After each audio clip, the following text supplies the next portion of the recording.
author of Book 1, Everything You Know Is Wrong, Human Origins. Lloyd was a presenter for us at the summer seminars this last summer, and he is one of those few rare, extraordinary people that has been invited back to repeat. And after you see and hear his presentation, you'll begin to understand why. He, well, he's a friend at this point. He really is. And he's an awfully good man, and he's got a brilliant mind, and you're gonna love this presentation. He's a native of Louisiana.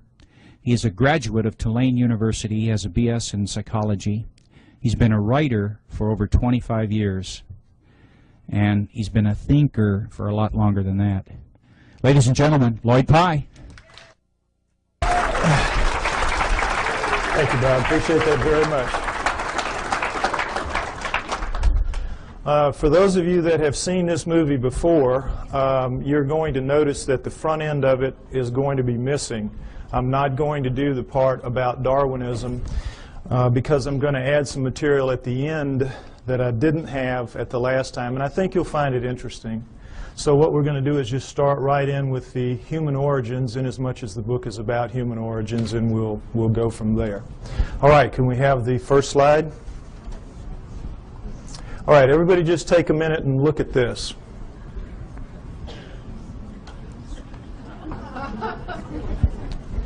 This is, wait, that's right, I don't need to do that. This is what we're all told is how we began as human beings.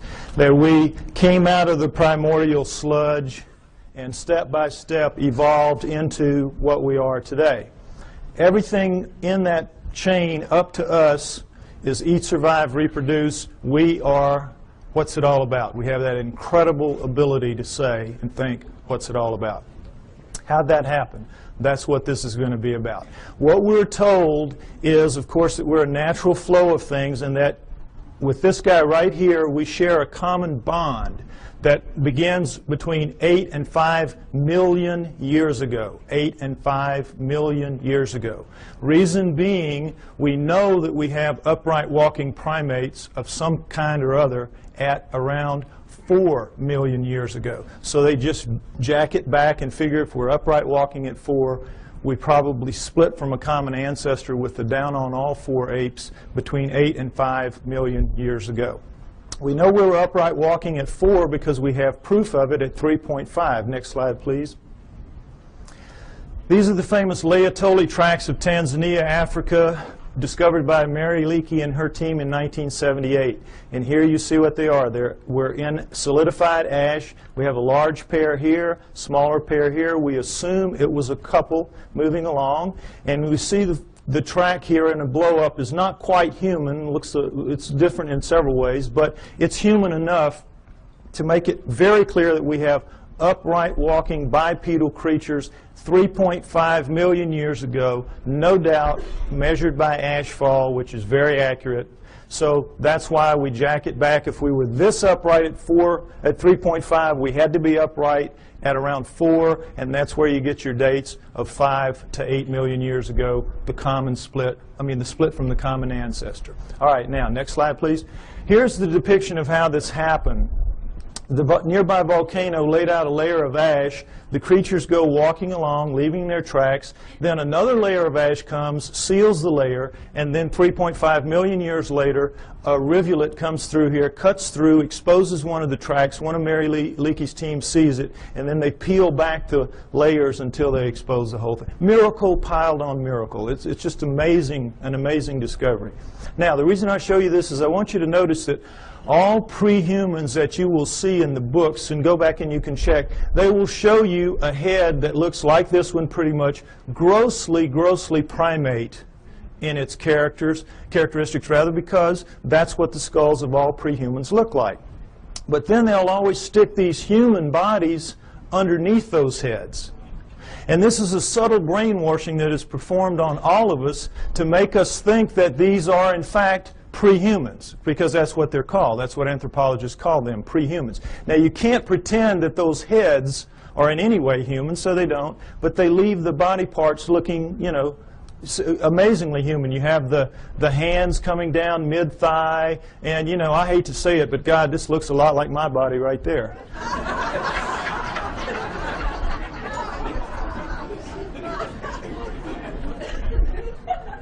Point is, we're all being misled by these depictions, and notice them continually. It's the way I'm telling you. Now, next slide, please. Lucy is very famous. Everybody should know her story. Lucy in the Sky with Diamonds, 1974, Afar Valley, Ethiopia, discovered by Donald Johanson and his team. She is the first of the so-called pre-humans. They are the Australopithecines, and she is one of the first types. Now, what we know from her is a remarkable amount, because we have 40% of her body recovered. With mirror imaging, that gives us 80%. So much more than any other fossil at the time. It was just amazing. So we know a lot about her. She stood about 3 feet 6 inches to 3 feet 8 inches tall. Very diminutive relative to us.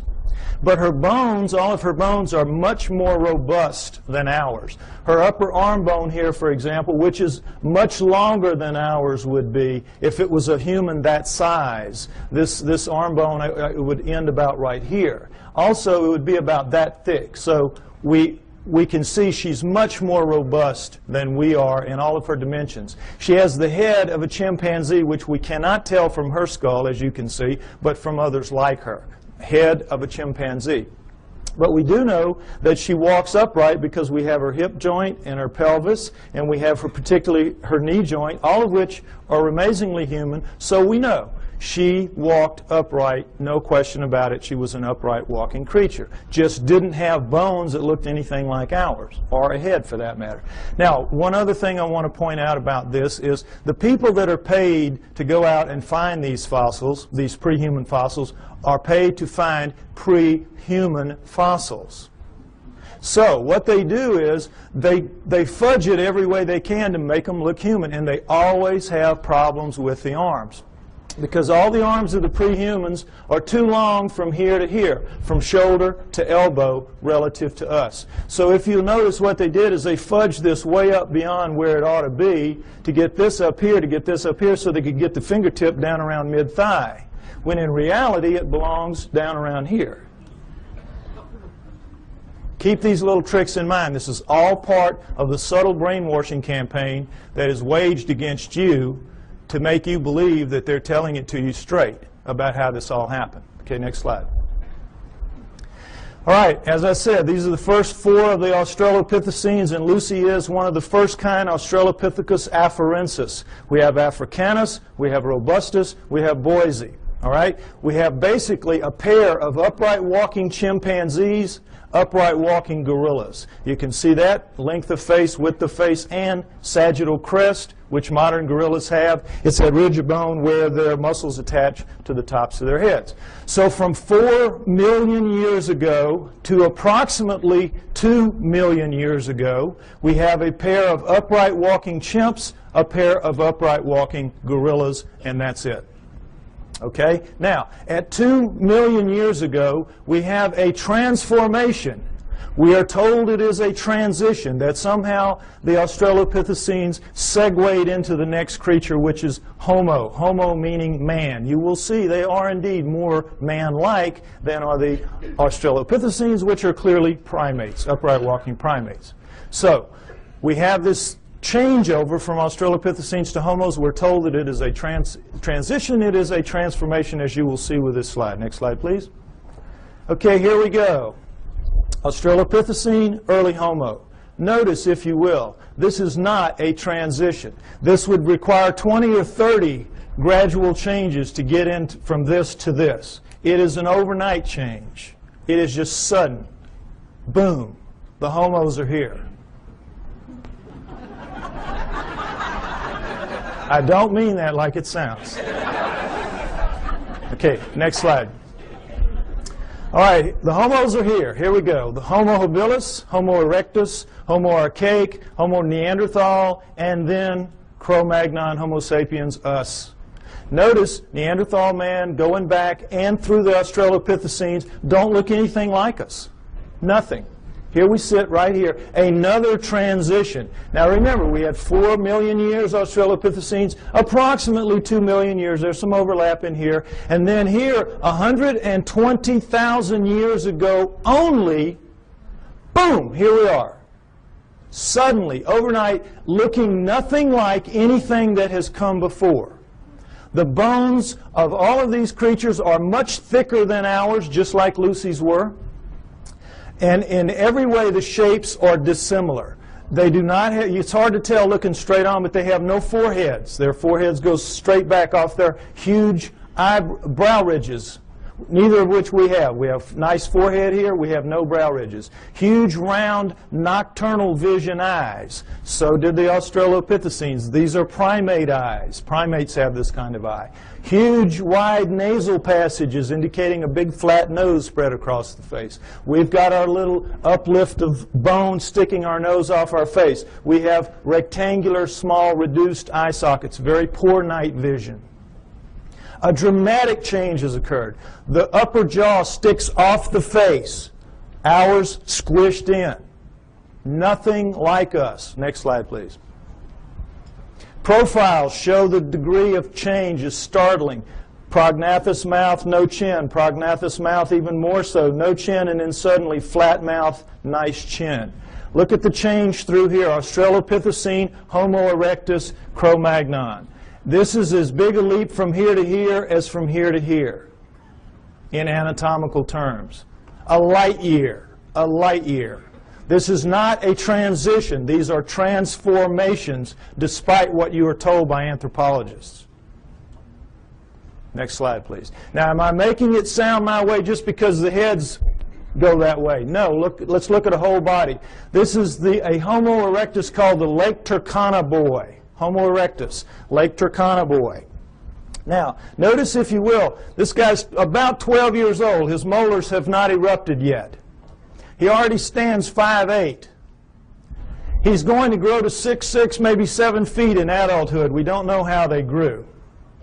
But already at 12 years old, he is a physically robust creature. Every bone in his body at 12 years old is far more robust, thicker, stronger than any bone in Arnold Schwarzenegger's body today. True. Now, why do you, notice too, if you will, the length of his upper arm. And he has some shoulder socket here, so they had to put it in the right place, so that forced them to put the fingertip pretty near where it belongs. It belongs a little bit lower, but pretty close. Now, what are bones like this all about? What's the deal here? Why are they so robust? Your bones are a function of the torque your muscles can generate. Your bones have to be able to withstand the pressure that your muscles can generate. And if not, your muscles would break your bones. So when you're looking at bones like this, you're looking at an incredibly powerful creature. What are you looking at? You're looking at primate bones, primates of the earth. This is how the primates are built. Gorillas, chimps, right on down the line. They are incredibly strong relative to us, are the primates. 5 to 10 times pound for pound. They can come, they'll come right out of the mother's womb, reach up, hands and feet, hook onto her belly, and she walks off. And they can hang on. Anybody's had a pet monkey knows what I'm talking about. Next slide. Okay, this is a chimpanzee minus its hair due to disease, so you can see the musculature in here. And the strength of these things is amazing. Amazing. You could take a male chimp like this, not a gorilla, and put it in a room with Mike Tyson. It's a battle to the death, and they both understand that. 2 or 3 minutes, this chimp is walking out. Now, he may be missing an ear or two.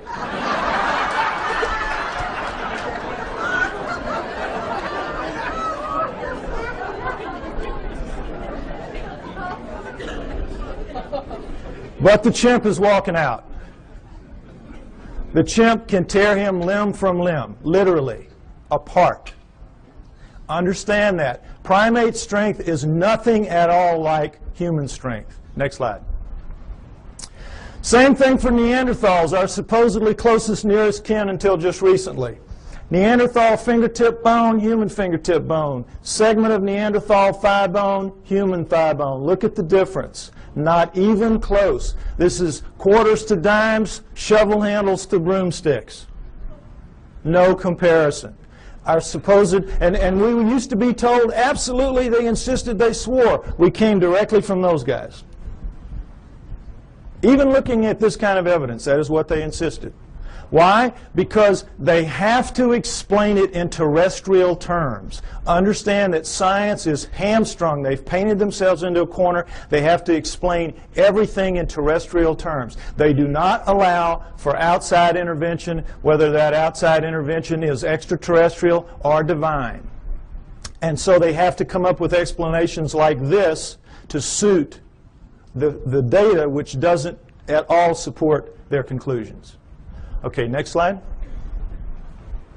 All right, here's the drawing that shows it a little more accurately what the prehumans are vis-a-vis the humans. Notice that in the drawings the hands are down pretty much where they belong relative to ours. Also notice the rib cages are the upside down funnels of primates in the prehumans as opposed to ours. What's the situation there? Well, you can't tell it very well from here, but all of the prehuman heads are stuck on their bodies like that, the way primates are. Their heads are down in on their shoulders. Only we have that elevated neck sticking our head up off of our torso. They also have that extra arm length and that extra power, and so they need a bigger fulcrum up here to wing their arms and do what they have to do. So all of that extra muscle mass plus the head torque down in there squeezes out the room, and so you're going to get that pinched off triangle that primates have. And we, with our shorter, lighter arms and lighter bones, we don't need all that muscle mass, and we got our heads sticking up, so we have a completely different rib cage. I want you to understand that. Now, the main thing to understand here is there is not a single human bone in the so-called prehuman fossil record. The main thing I want you to understand, there's not a single human bone in the so-called prehuman fossil record. And guess what? Anthropologists will not argue the point with you. An idiot can see it. An idiot can see it. All you got to do is point it out to them. Well, they know that. So they say, you're right, you're right. There's not a single human bone in the prehuman fossil record, even though we insist that these are indeed prehumans. The reason we can get away with this is because we're going to put somebody right in here that's going to show a transition between these guys, and that is the missing link, the famous missing link. You've all heard about that. This is what it is. This is the thing that's going to stand right in here and miraculously show a smooth transition from this to this. Well, I tell you what, if the missing link was here today, he would need about 20 or 30 cousins standing right beside him, showing enough gradual transition to make this plausible. You don't just get one missing link. You need dozens to make this theory work of gradual transition, the Darwinian paradigm. And they don't even have so much as a fingernail, not a fingernail, of the missing link. Which leads us to conclude that Charles Darwin is a blowed-up peckerwood.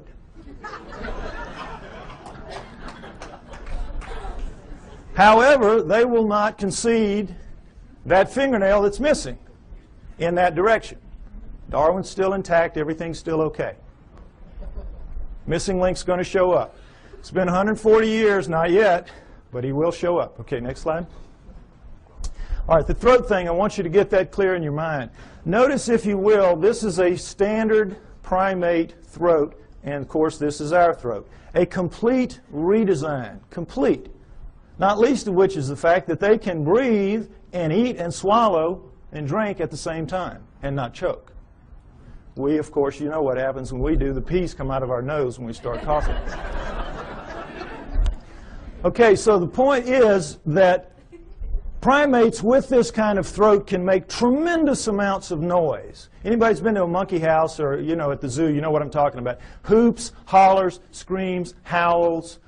They know no limits. They can just puncture your eardrums, some of them, howler monkeys particularly. But they cannot do the thing that we can do with our throats, which is what I'm doing right now, this minute. Break those sounds into little bitty pieces. It's called modulating. They can't modulate. They can't speak. And try as we might to teach them to speak, and we do. You know, Coco, they've been working for her, what, 20 years now? Up to maybe 3,000 words. You could put her in a third grade class and she could probably be valedictorian. But she can't speak. She can't speak, and she's never going to be able to because she doesn't pack the gear, as they say in the military. She doesn't pack the gear and never is going to. No primate is. We are completely different and completely special because of it. Next slide. All right, now, so here's what we're left with. This supposed smooth transition right on through from the early ones to the later ones, including this. Now, you can see, I hope, that all that's really happening here is the brains are getting bigger. And it's harder to tell because the Neanderthals and the archaics, their brains are expanding back here in what's called an occipital bund. But they're getting bigger every step of the way. It surprises most people to find out that Neanderthals had bigger brains on average than we do. 1,500 cc to 1,400 cc. Bigger brains than we have, Neanderthals. We shrunk somehow and got so much smarter. Figure it out. Point is that we're told that all these guys went extinct at 30,000 years ago because that's when we see the last Neanderthal. It's when we find the last Neanderthal fossil, 30,000 years ago. Okay, so they went extinct and that's it, and we're left behind. We were told for a very long time that we appeared at 30,000 years ago. That Cro-Magnon appeared right as the Neanderthals ended, so it was a real nice fit. You know, we appeared somehow, we killed them all, and that was it. Transition, we took over the lease, and that was it. So, the reality then later proved to be that these guys existed at least 120,000 years ago. These guys existed down into 30, so you got this huge overlap of nearly 100,000 years where they're living basically side by side on the planet and not killing each other off. So that one kind of went out the window, so they said, all right, so we didn't evolve from the Neanderthals, we evolved from the Homo erectus. You saw the Lake Turkana boy and how much we look like him. We evolved from him now. That's the new theory.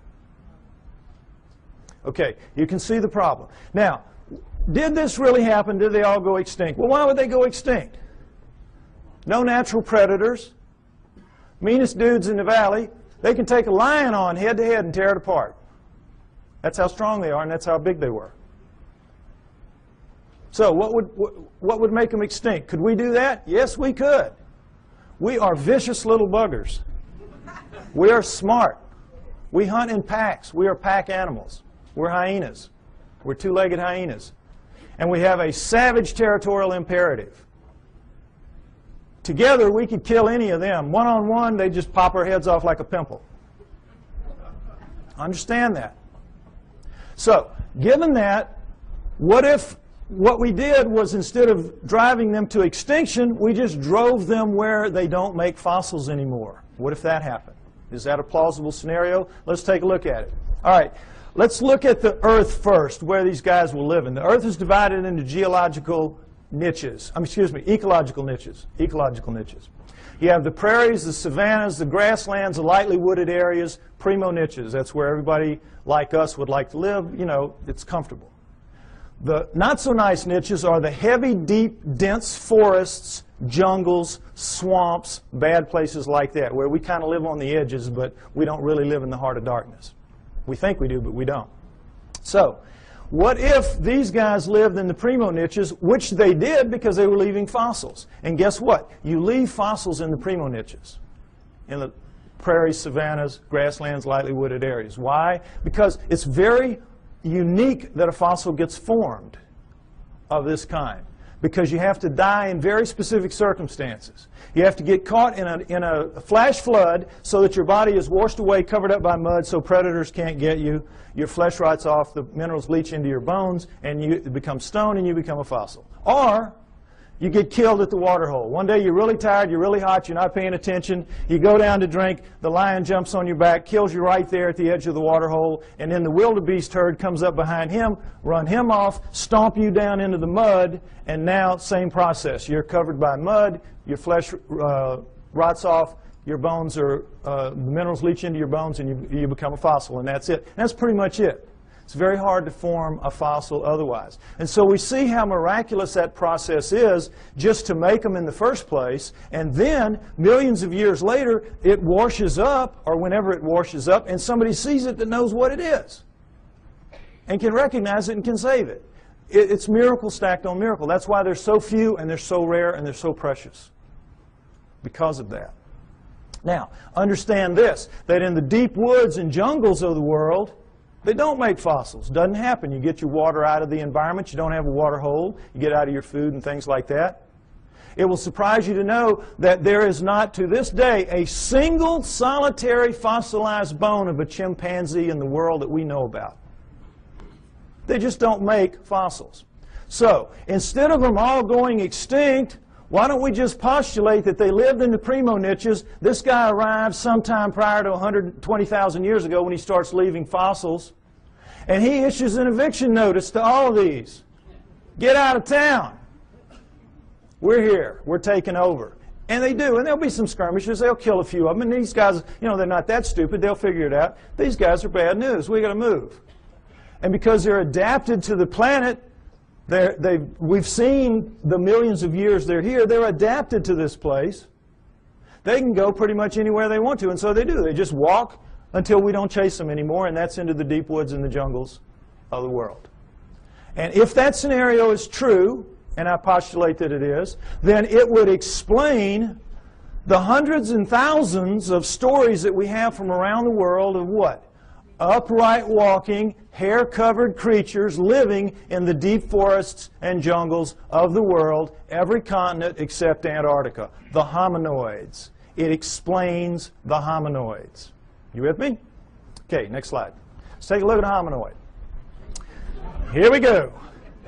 This is a statue of a Bigfoot Sasquatch type, carved Willow Creek, California. This gentleman's about 5'7". I'm 5'11". You can figure that if that thing was here, his head would be up about right here. Okay? There are 4 kinds of hominoids. 4 kinds. We know of 2 in the West primarily. Sasquatch, Bigfoot, this kind. Abominable snowman, Yeti. And then there are 2 other kinds that are dominant in other parts of the world that we don't know very much about. The Almas and the Agagwis. Okay? Now we're going to go over them. They're pretty much the same except for size. All right. The Bigfoot Sasquatch kind, as you see, 7 to 10 feet tall, 700 to 1,000 pounds on average. The giants, the big ones, the ones you hear the most about. The Abominable Snowman Yeti, man-sized, 5 to 7 feet tall, 300 to 600 pounds, lives exclusively in the Himalayan ranges as far as we know. Taken together, those 5 ranges are as big as the United States, plenty of room to roam, but they are not on all continents. The Bigfoot Sasquatch kind is. The third kind, Almas. The Almas. They are found primarily in the mountains of southern Russia and western China, the Pamirs and the Caucasus, and the Altais and the Tian Shans. But they are also elsewhere in the world, including in the United States. Man-sized again, 5 to 7 feet tall, 300 to 600 pounds. Fourth kind, the Agagwis, about 4 feet tall, weigh about 200 pounds, the pygmies of the group. All right? Now, you might remember, ironically, there were 4 Australopithecines, 4 early Homos, and what a surprise, there are 4 types, basic types of hominoids. Interesting, isn't it? Now, what they are is this. The Bigfoot Sasquatch kind live in what is called lower montane forests. Now, in mountainous terrain that are covered by trees, and if you've done any flying in the Pacific Northwest, you know what I'm talking about. The lower trees are called lower montane. As you go up, you get into upper montane. The Bigfoot Sasquatch lives in the lower montane. The Abominable Snowman lives in the upper montane forests of the Himalayas. You get the idea, Abominable Snowman, he lives up in the snow. Nobody lives in the snow. There's nothing to eat there. They live in the upper valleys, and you see them occasionally as they cross from one valley to the other by going over a mountain, the snow part of it. Okay, now the Almas also live in the lower montanes, but they're more flexible. They also seem to be the smartest, and this is not to say they're anything like us. They're just very smart animals. The Almas are. I think they're going to prove out to be living Neanderthals. The evidence is strong that the Almas are living Neanderthals. Okay? The Agogwes, the fourth kind, the pygmy kind, live in the jungles of the world. That jungle band that goes through South America, Central Africa, and Indonesia. That area. They, of the four, have reddish, russet-colored hair, like orangutans, which also live exclusively in jungles around the world. The others have dark browns and blacks, their body hair, covered with hair. Whenever anyone sees them, their characteristics are described consistently the same. Wherever in the world, whatever kind we're looking at, when the person sees it, and frequently this is some very, very isolated native who doesn't even know that the rest of the world is out there, much less that these things are seen on other continents. And when they describe them, they always describe them the same way. They say, no forehead, huge brow ridges, big round deep-set eyes, big flat nose, although this one isn't so big, but big flat nose up against their face, mouth sticking off their face, no chin, head tucked down into their torso, very long arms dangling around their knees, very thick, muscular, robust bodies, and covered with hair from head to toe. Now, take away the hair, and what did I just describe to you to a T? The pre-humans. Am I right? You saw the skeletons. You saw the bones. The pre-humans. What does this lead us to believe? The pre-humans are the hominoids. The hominoids are the pre-humans. The pre-humans are the pre-hominoids. It's their ancestors, not ours. It's clear to anybody that will look at the evidence. The so-called pre-humans are, in fact, pre-hominoids. Now, it's easy for me to stand up here and say this. What's the proof? Well, let's start right here with their feet. They leave tracks. All around the world, they leave tracks. We have upwards of 10,000 or more photographed, plaster casted, or both. No question about it. And guess what? They're all fakes. All of them. Every one of them is a fake. Problem being, it's not that they are really in fact fakes. They just can't be real. They can't be real because not only is Darwin a blowed up Peckerwood, all of his followers are. And they don't want to be that. So these cannot be real, even though they are. Now, is it possible that they could all be fakes? All these tracks could be fakes? Could they fool everybody? No. Why? Because we know a lot about it. Let's take a look. There's a science called ichnology. And what an ichnologist does is he studies the tracks left in fossils by creatures going millions of years back. Show them a fossil, they can look at a print or a track or anything. They can tell you what made it. There's a whole science to it.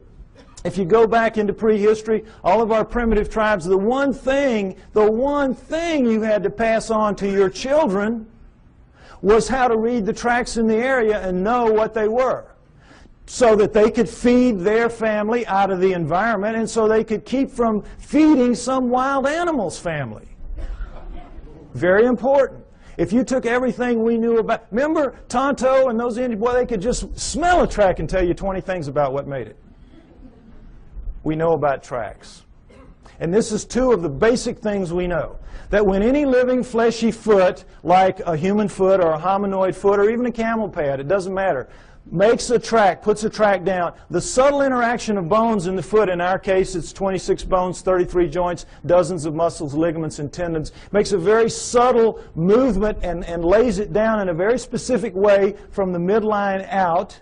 And so it leaves a distinctive print with little lines in here called compression lines. Next slide. When you do it with a fake foot, you don't get that subtlety of movement because there's no sequential parts to a fake foot. If you're missing a foot and you need a prosthesis, you're going to get just a dull, stiff foot. We cannot duplicate anything even close to it. Anything even close to a real foot. So whether this is plaster or rubber or plastic or wood, it doesn't matter. If you're making a fake foot, it's going to be of a piece, and so when you put it down into the medium, you have to stamp it or press it as a whole, and in doing so, you get a very distinctive look to that, and it's a little ridge here with cracks on the top and the outside that's an impact ridge. So we have compression lines and impact ridges. Now, I can give this little lesson to a class of first graders, lay down a bunch of tracks here, real and fake, give them a magnifying glass, and they will not miss one. They will not miss one. Now, forest rangers that make their living out telling you, bear, elk, zebra, it doesn't matter. Whatever it is, they can tell you what it is. And no anthropologist will question their expertise. But if they see a hominoid track and they say, oh, boy, that looks real to me too, the anthropologist say, well, you don't know what you're talking about there. You don't know what you're talking about there. That one's fake. You're wrong there. See how absurd it is?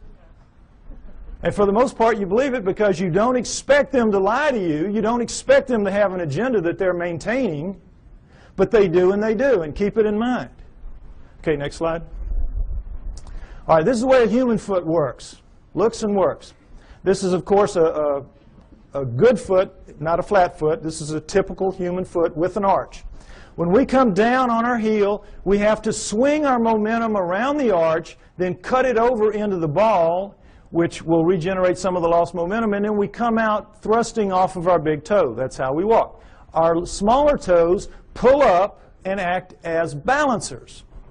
If you notice your feet tonight when you walk around, notice how that works. Your big toe will go down, your other toes will pull up, and it will leave in making a medium, an undisturbed ridge of medium here, in making a track rather, an undisturbed ridge of medium right here, but this, of course, will be squashed. Very distinctive print, no question about it. Now, guess what?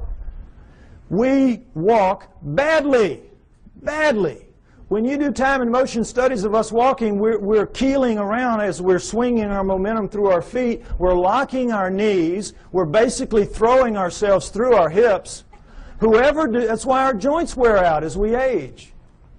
Our knees and our hips. We're using them badly. We walk badly. Whoever designed us needed to go back to the drawing board a couple of times more. They got lazy. It was a mistake. Okay, with that in mind, next slide. Let's take a look at a hominoid track, typical hominoid track. This is Bigfoot, 16 inches long, but taken in that really nice powdery dirt you get at the end of a hot summer, so it's a very clear, distinct print. Notice, if you will, the differences.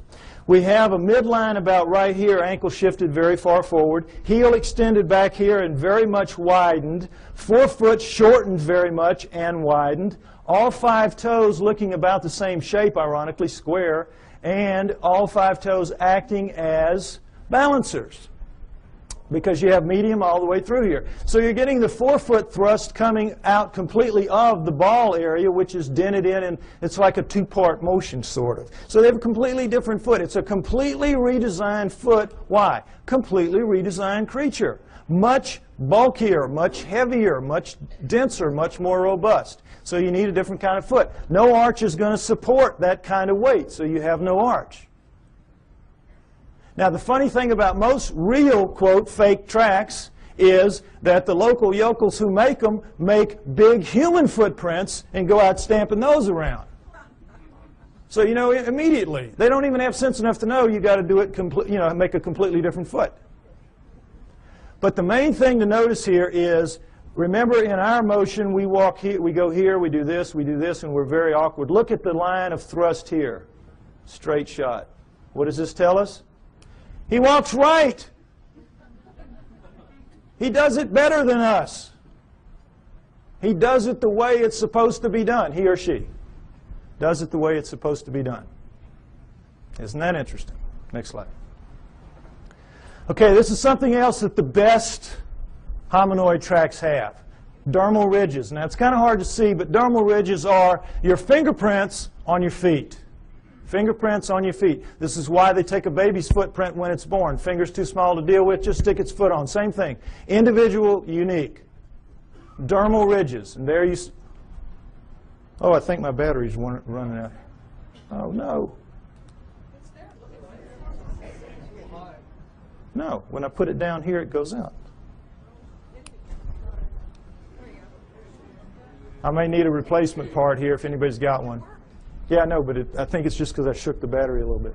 All right, anyway, point is that whoever's faking these things out around the world, thousands of them, is taking the trouble to make articulating feet that if they would just put on the market, they could make a fortune in the prosthetics industry.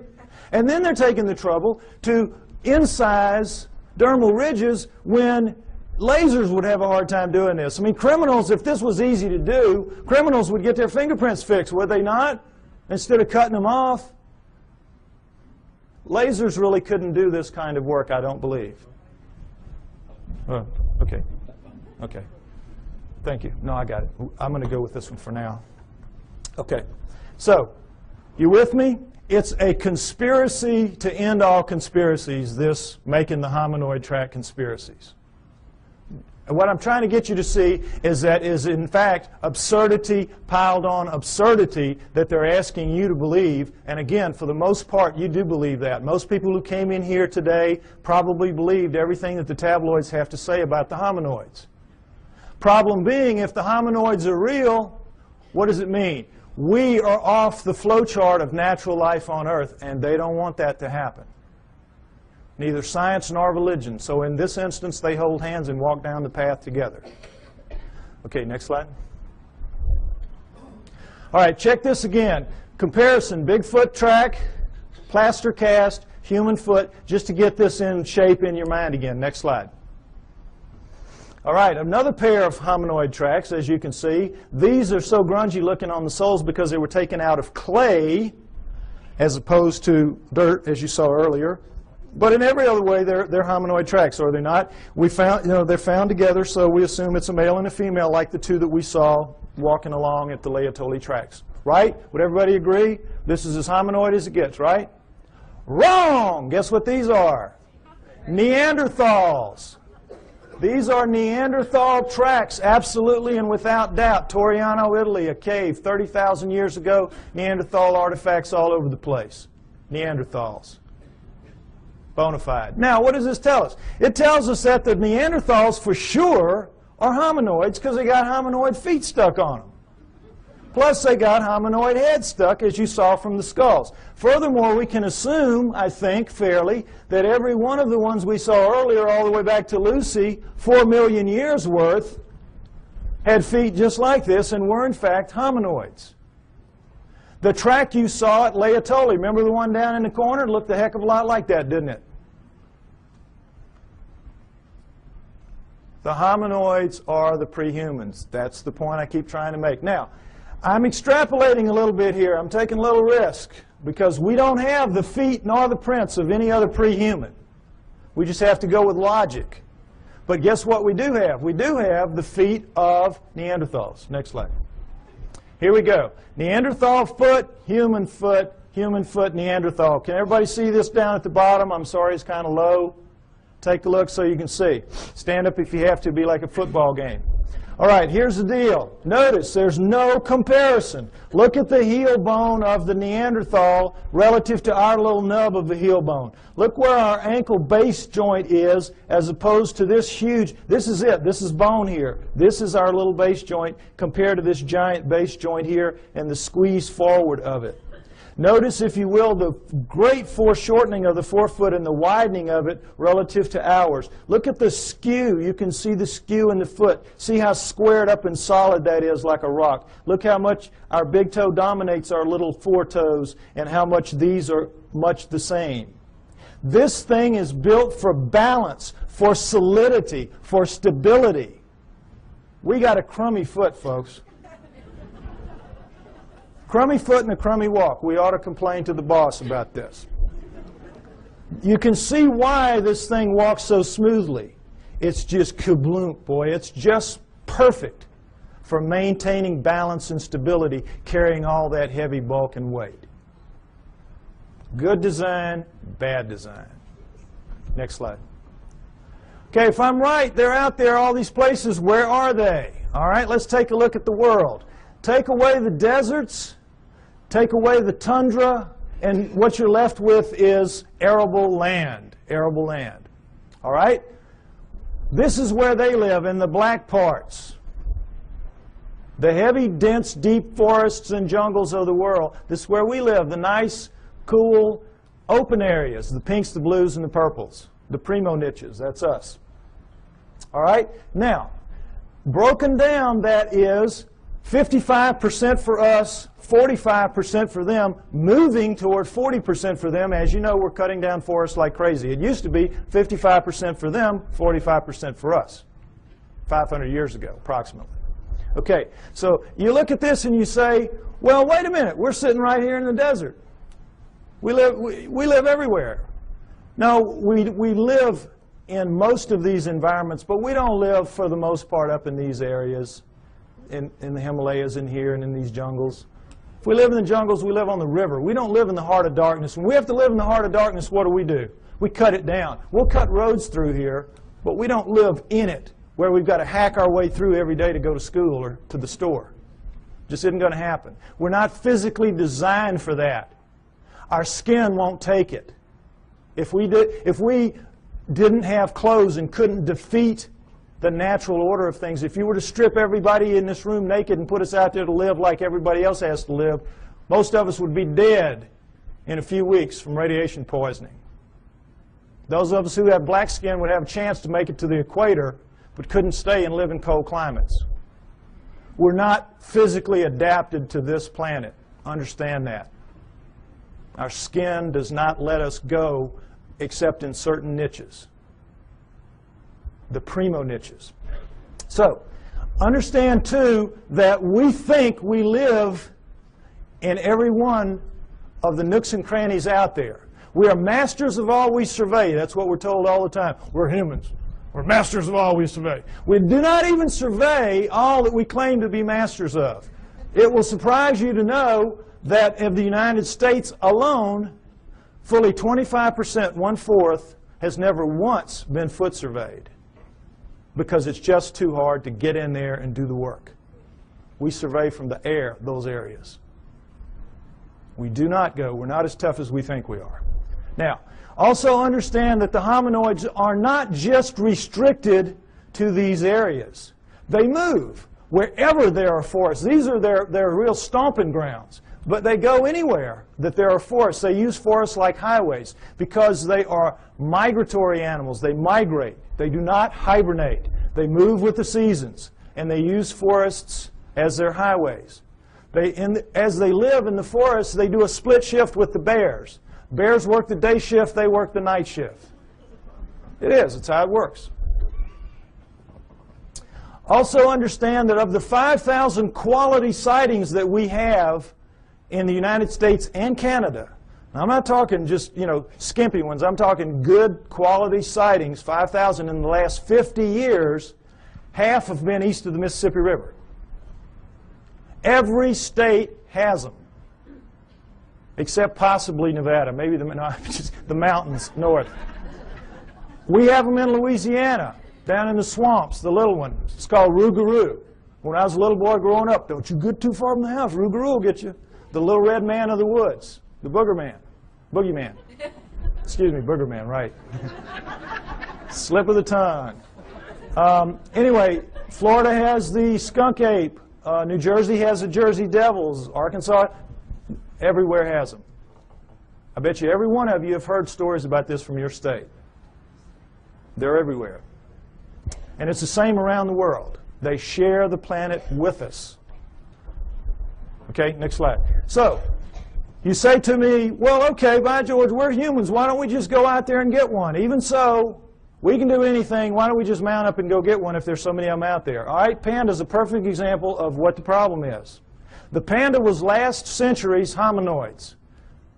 Rumors would come out of China of this black and white bear that ate bamboo. And, of course, every PhD in the world sitting behind his little desk does not even have to get his fanny up out of the chair to say, well, forget that. We know they have black bears. We know they have brown bears. We know they have white bears. But they're all carnivores. No vegetarian bears. You kidding us? Ridiculous. And then in 1869, a French naturalist goes to Sichuan province, China, and sees the hide of a freshly killed one hanging on the wall, and he knows they're real. So every zoo and museum mounts up the expeditions that you would like to see mounted up today to go out to find the next panda and bring it in. Serious. Now we're talking Sichuan province, an area the size of the state of Arizona, very mountainous, hilly terrain, difficult terrain, covered with bamboo rather than woods, but in every other respect, like the environment that hominoids will be found in. How long do you think it took those teams? And this is back in the 1800s where people really knew their way around the woods. How long do you think it took?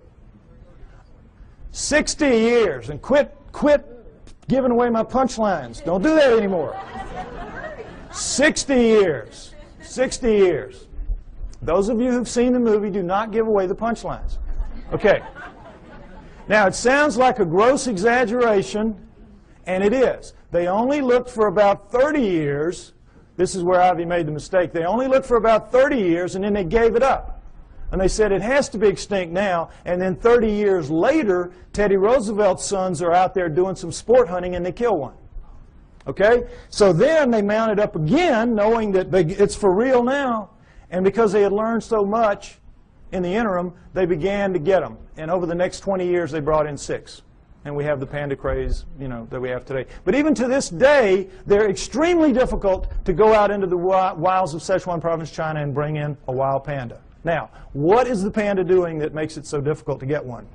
Well, as you can see, it's very brightly colored and stands out very distinctively against its green background. It lives during the day. It eats a very restricted diet, bamboo. It's very slow-moving. You see them move in zoos. They're as stupid as a bag of hammers. They can't even reproduce in zoos. Can't even find each other or figure it out. I mean, how stupid do you have to be?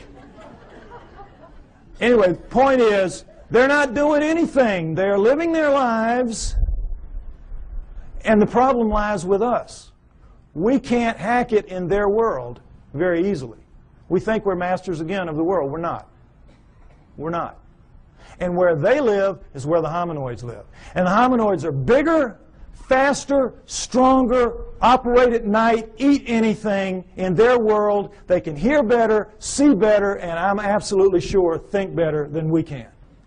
We're not going to just mount up and go get one because we've tried it many times and it hasn't worked. We're only going to see them by accident, encounter them by accident. And that's when it happens, and it happens a lot. We have good evidence on record of these encounters. Next slide. We're going to go over a few. The famous Patterson film, Roger Patterson took a film of a female hominoid walking along a creek bank in 1967, October. You all saw this, well, not all, but some of you saw this recently on a television program called World's Greatest Hoaxes. All right? That itself was a hoax. That program was a hoax. I wrote a long email about this, and it's on my site if you'd like to read it, www.lloydpye.com. It's a defense of the Patterson film showing what they did not talk about in that program, trying to make this film look like a hoax and pick on it, as people will do occasionally. There's no doubt that this is a bona fide film for a number of reasons we're going to go over. All right. First of all, it was a bright sunny day, as you can see. What happened was the sun was shining such that it was glinting off of her shoulder and thigh as she walked, and you could see her muscles rippling in her shoulder, in her thigh as she walks. In good slow-mo close-up, you can see that, which they did not provide in that program. All right. If that's a person in a suit, the suit has to be glued to naked skin. In the gluing process, you lose that flexibility, that ripple. The only thing that looks like this does in this film is real skin over real muscle working.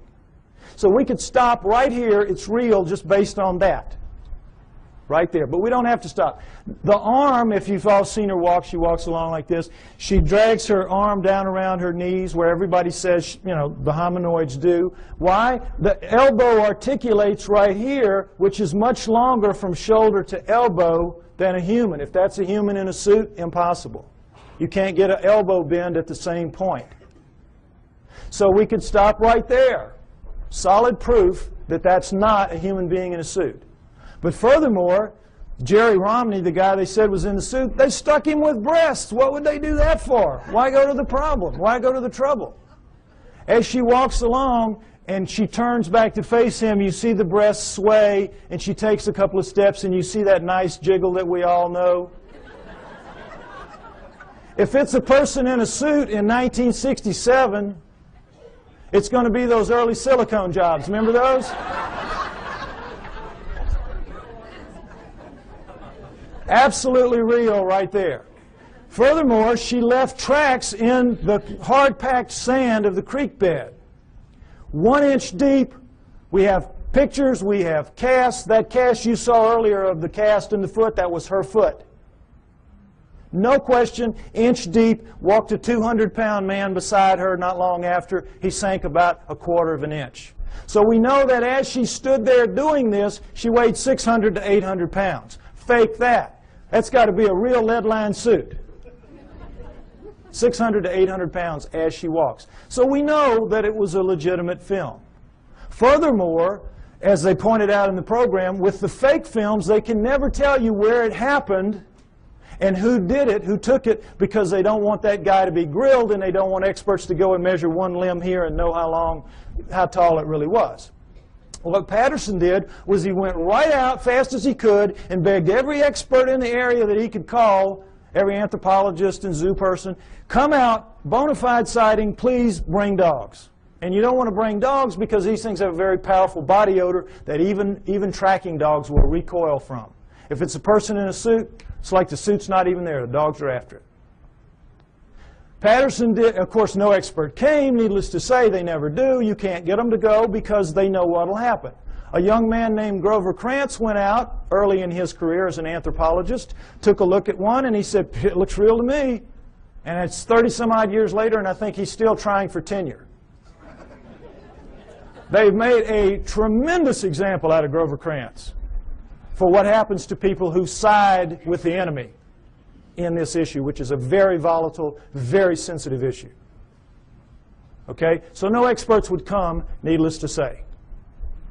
Patterson did everything right that he could except film something that could be real. Other than that, he was great. Okay, next slide. A man named Albert Ostman, picture taken in 1957, talking about an event that occurred to him 33 years earlier in 1924 when he was a young man, a timber cruiser in the woods of southern British Columbia. He's taking some time off. He's out looking for gold mines, lost gold mines. He's sleeping in his sleeping bag one night, and suddenly Big Hand picks him up, shoves him to the bottom of the bag, slings him over its back like Santa's bag of toys, and scoops up his camp stores with the other hand and walks off with him. He is captured by a Bigfoot. He has marched for about an hour. He's got barely enough room at the top of the bag to breathe. The hand couldn't get quite around the bag, so he had enough room to breathe, but he stuck down the bottom of it. It dumps him out an hour later or so, and he's in a 10-acre basin of high rock walls where he can't get out, and there's one opening opposite where he is, and over there is the den of the living quarters of the male Bigfoot that got him, his mate, and their 2 offspring, a young male and a young female. And Albert Ostman stays with them for 6 days before he can figure out a way to escape, which is very funny, very clever. Not going to go into it. Takes too long to tell. It's in the book, okay? But he gets away. The point of the story is not how funnily he escapes, but that he doesn't tell anybody for 33 years. Keeps it to himself, thinking everybody would think he was crazy, which they would do. And then in 1957, he reads an affidavit in a paper by a man who saw one picking berries. And the man said, if anybody has an experience like this, would you share it with me? So Ostman writes him a letter and says, this is what happened to me. Well, when people found out what happened to him, the roof fell in on the poor guy. Experts came in from all over the world. He had to take lie detector tests up the wazoo. You know how it works. And so you know that when you're telling a story, a long, detailed story, and it's a lie, you can't keep the details straight. You're going to goof it up, and they're going to figure it out sooner or later you're telling a lie. He never goofed up. He passed all his lie detector tests. No, anybody that had anything to do with him, just read the testimonies, say he was absolutely A+ straight-up guy, telling a true story. Next slide. The famous Minnesota Iceman.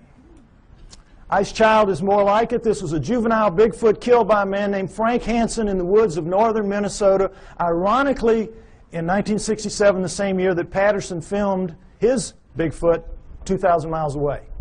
All right? Now, Frank Hansen shot it in the back, blew out that nice hole in its chest, dropped it, severed its spine, dropped it down. It pulled its arm up to protect its face from him, as you can imagine, shot it through the wrist, through the left eye, blew the right eye out onto its cheek, and blew out the back of its head. Coup de grace, killed it dead. At that moment, 1967, Frank Hansen could have changed history. He could have taken this thing, crammed it down the throats of science, and we would not be having this discussion today. We would all accept hominoids as a reality from that point forward. No problem. But Frank Hansen was not that kind of man. The kind of man he was, he saw the opportunity. He bought a 7-foot floor freezer. He threw the body in there. He filled it up with water. He froze it. He put a piece of plate glass over it, and he took it around to shopping malls and county fairs for about 12 years, from about 1978 to, about 1968 to about 1980. Did anybody here besides me see it when it was out? There's always people that saw it. Okay, so they can tell you that it was the real deal. Okay. Now, what you saw if you went and paid your buck to see it was this thing laid out, and you could see it's kind of snowy, milky ice right here, but where you could see it was like glass. It was like air. It was clear. You know how ice can be. So, you could see very clearly that this was an ex-living dead thing laying in front of you.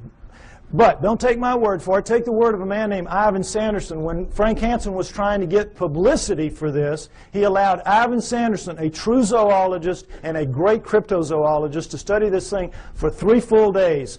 Very powerful lights, the whole works. And Sanderson wrote this tremendously detailed technical report about it, much of which I quote in the book. You read that, you will know the man knew what he was looking at from a technical zoology standpoint. I'm looking at it just with layman's eyes when I'm a young man, but they're perfect eyes, astronaut eyes. So I'll tell you what I saw. What you could see, what anybody could see, because the knees were almost to the top of the glass, is that every hair, you know how hair floats in water? This is not our hair. This is primate hair, 2 to 3 inches long. It's sticking off. It's like a pincushion off its body. You can see right down to its skin wherever you look. And wherever you look, you're looking at what amounts to a small pencil lead hair, round, tucking into a pore, perfectly tightly round. Wherever you look, millions of them, wherever you look. Now, what we're told is this was just a wax and rubber dummy made up by a charlatan who was out to just take advantage of people, right? Ask anybody who works in the wax museum business, and they'll tell you the one thing you can't do well is hair, because to get the hair right, you got to punch it in with a tool, and you got to pull that tool out, and it's going to leave a little nick mark around the hair. None of that in this creature. None. But the thing that really impressed me the most, and I'm sure everybody else will verify this, is, you know when you kill a deer or something, you let it bleed out, but for a long time after it oozes that pink kind of fluid. You scrape your elbow, for women who don't deer hunt, scrape your elbow, you know, and after a while you're still oozing that pink sticky stuff. Well, it was still doing that when he froze it, when he put the water in. So as the water was freezing, that stuff was coming up in tendrils, ribbons, pink ribbons of that sticky, oozy stuff, coming out of every wound, out of there, out of the mouth, out of the nose. You know when you have a traumatic head injury, you bleed out of your nose and your mouth as well, out of both eye sockets, out of the wrist. Bones were, little pieces of bone were sticking out of the wrist. Every one of those, and those ribbons went from down as deep in the holes as they could get up to the surface, and they spread out in little pools, little circles at the top of the ice. Now, I defy anybody making a fake to even think to do that, much less pull it off and make it look so real. This was the real deal. Next slide. Perhaps the most interesting story of them all, Zana from Russia, an Alma. Remember I told you that the Almas were also man-sized, 5 to 7 feet tall, 300, 600 pounds, and they're dominant in Russia and the Orient. This is Alma, the living Neanderthal. This is one of them right here. This is Zana is an Alma, was an Alma. Now, understand this. In the Orient, the tradition when one of these things is captured, for whatever reason, was to kill it immediately, desiccate its body and sell its body parts for medicine, principally aphrodisiacs. That's the Oriental tradition. In the Russian area, though, when they would be captured, male or female, they would be used as slaves, physical slaves, held, spirits broken in these primitive villages where they would be, and they would be used to carry wood, fetch water, do the haying, all the heavy work nobody really wants to do. Make the slave do it. And so that became their fate. And for females, another aspect of it was they had to become the sex slaves of the men of the area. And that was one of the other great advantages to having a female. And so this is the fate that befell Zana in about 1850. She was captured as an adult in 1850. We do not know how old she was. She was an adult. She was taken to the village of Takina, where they kept her in a hole for about 3 years until her spirit was broken enough to let her wander around. She was dependent on them for food, and then they began to train her to fetch wood, fetch water, do the things that she had to do. And she became like the village pet for 40 years. She died in 1890. Now, how do we know this? Because in the Orient and Russia, they don't have the same tradition that we have. They're very old countries. They've been living with this for a very long time, for centuries. They know they're real. They send researchers out taking information about it. They send teams out trying to find them, or they used to when Russia had money. They don't now. But this was done in the mid-1970s. Excuse me, I'm sorry, mid-1960s. This research was done in the mid-60s. So, in the mid-1960s, this is an area of Kazakhstan where she lived, where people live very long lives. You know those places in the world where people live up around 120 years old? So they had over 100 people above the age of 80 that had known her quite well in their youth. There were 10 still alive who had attended her funeral. So they were able to get tremendous corroborative evidence, corroborative testimony about her lifestyle, and everything about her from all these different people, so we have an amazing view of what she was like and what her life was like. Again, a lot of which I go over in the book. But the main thing is that she never learned to speak, but she learned the language. They could talk to her and she'd know what they meant. And while there, she gave birth 8 times to hybrids with men of the village. 8 times. Killed the first 4 accidentally, because her kind apparently washes the newborn off immediately. She would take it to the freezing glacial river that ran through the village, and because they had so much human in them, it would kill them. So the last 4, the village women took them from her at birth and raised them on their own, because they looked so human. And every pair of hands was very valuable in one of those primitive villages like that. And so they raised them up, and they became Russian citizens. Married, had children. Her great-grandchildren are alive in Russia to this day. I know, it's an amazing story. Now, what do people say about her children? Well, everybody said that they were indeed taller than most, bigger than most, a little more robust than most, but not giants, not superhumans, just strong, you know, big and strong people. Darker skinned than most, but not truly Negroid. Hair like, you know, everybody, but not covered in hair like she was. Average intelligence, not wizards, not stupid. Ugly enough to make a freight train take a dirt road. Unfortunately for them. But they could speak. That's the key. They could all speak. They had very high-pitched voices, but they could speak, which allowed them to integrate into the community as humans, even though they were clearly not quite humans. So the researchers were real excited to get all this information. It's like, wow. And they knew where she was buried. She was buried in the village cemetery. Unfortunately, this is a Muslim area. They don't mark gravestones there. So they knew she was in the village cemetery, which had existed for centuries, and they couldn't say just where, because of the 10 people that were alive. They all had different memories of where it had been. Who knew that 70, 80 years later somebody was going to care? So they couldn't decide. They couldn't, and they would have had to bulldoze the whole thing. The village wouldn't let them do that. So somebody says, well, guess what? Her youngest son, Kvit, died in 1954, only 10 years prior to this study. So they said, we know where he is. We'll let you dig him up. So, boy, they dug him up. Her youngest son, Kvit. Now, before we look at his skull, I want to say again, remember, Neanderthals had bigger brains than we did, and they carry them, or we do rather, they carry them in a bun in the back of their head called the occipital bun. All right, let's take a look at Kvit's skull. Here you go, right here. Notice, if you will, that's a remnant of an occipital bun right there. Notice how much of a forehead he doesn't have. Look at the size of these brow ridges. Look at that eye socket. Is it starting to look familiar? Look at the size of that nasal passage. Look at the size of these teeth. Look at the size of that jawbone. Look at the size of the cheekbone. But look at that chin. Allows him to speak. This is an ugly dude, kids. This is a Neanderthal, basically. This is a guy you do not want to meet in a dark alley. Now, what, of course, anthropologists say is that he is an extreme variation on the human norm. An extreme, real extreme variation on the human norm. But that's how they explain it. Okay, I ask you to take my word for it. Hominoids are real. They live with us today. They have always lived with us. It is their planet. They are the native, indigenous, upright walking primate of planet Earth. There was a split somewhere between the down on all four primates and the up on 2 feet primates, but we're not the one. The pre-humans are the pre-hominoids. Go with me on that.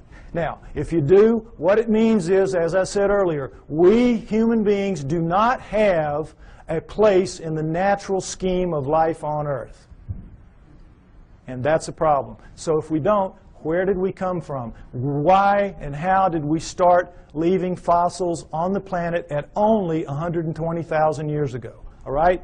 Unlike Alan, the speaker you saw earlier, and perhaps unlike some of the others you might hear later, I have my own opinion. I don't necessarily agree with him. You're here to evaluate what we say and decide on what you believe. I am a pro-Sitchin person, as you will see. Okay? I have studied, and in Part 4 of my book, I base Part 4 on the writings of Zechariah Sitchin and the ancient Sumerians, because, next slide, I believe that the answer to where we came from is, in fact, going to be found in Sumer, ancient Sumer. Modern-day Iraq, Tigris-Euphrates River, Zagros Mountains, the Fertile Crescent.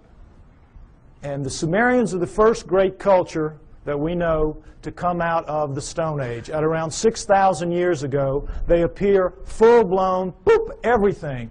Over 100 of the first that we attribute to a high culture the Sumerians produced. Now, logic would tell you, and certainly the Darwinian paradigm of simplicity leading to ever more complexity would tell you, that the first culture out of the Stone Age is going to come crawling out of the caves on bloody hands and knees. Are they not? But no. These guys come sailing out and start building beautiful cities and have education and law and everything. Next slide, please. They had the first great cities, the first great city centers, the first high-rise buildings, the first walls, the first roads, the first wheeled vehicles, the first ocean-going vessels, geniuses with water, first agriculture, first animal husbandry, first laws, first court systems, first literature. You name it. They had it. Well, everything except cable TV, maybe. I mean, they had it. They were great. They were a fantastic culture. And the Egyptians, Greeks, and Romans come from their culture. Those cultures developed from what passes down from the Sumerians, or at least out from the Sumerians, I believe. Okay? So, one of the many things they had at first was writing. Now, this is what we're all taught. We're taught nothing about the Sumerians except that they invented writing. Again, they appear, boop, invent writing, boop, disappear, and that's it. History forgets about them. You never hear what they wrote. You never hear what they wrote. And you never hear how sophisticated they were, because, again, it doesn't fit that paradigm. It's easier to just start with the Egyptians, Greeks, and Romans and move on from there. Okay? What they had to say, next slide, in their writings, their writing, by the way, was cuneiform, very sophisticated math-based writing. And, by the way, their mathematical system, called sexagesimal, based on the number 60, is better than ours for using very small numbers and very large numbers. And they kept time around the great year, 26,000 years. How'd they figure that out? Among other things. But in their writings, most of it is like these little hand things where it's just bills of lading. I sell you this. I'm buying that from you. It's like our paperwork. But they have a lot of them, about 5,000 of the 100,000 or more that we have, that have to do with stories of their cosmology, their cosmogony, their history, where we came from, how the solar system formed, and all that. And that's what we're going to go over, what they had to say. Where did it come from? Well, originally, when these things were being translated in the late 1800s, early 1900s, when the translators would read what they'd have to say, it was like, oh, come on, forget about it. Put them in the myth. These are myths. They have to be myth. It can't be true. And they put it in the myth pile, which Alan was talking about, myth. So, Zechariah Sitchin, a man named Zechariah Sitchin in the 1950s gets the idea, wait a minute, how does the first culture get a myth? Who hands it to them? Good question. Why didn't anybody else think of that? So, he assumes it has to be a history. They have to be telling a history, which then later gets distorted perhaps as myth by later cultures, but the first one's got to be a history. So he goes into the myth pile with that attitude and comes out with 8 books at this point called the Earth Chronicles series, which I use as the basis for a lot of what you're going to see here now for a while. Okay, we're going to go over what the Sumerians had to say, boiled down. Part 4 of my book is basically the cliff notes to Sitchin's work. Any of you that have tried to read it, you know it's a slog at points. Okay, I tried to make it as easy as I could, so at least you have the cliff notes to go in and try it again. All right, next slide.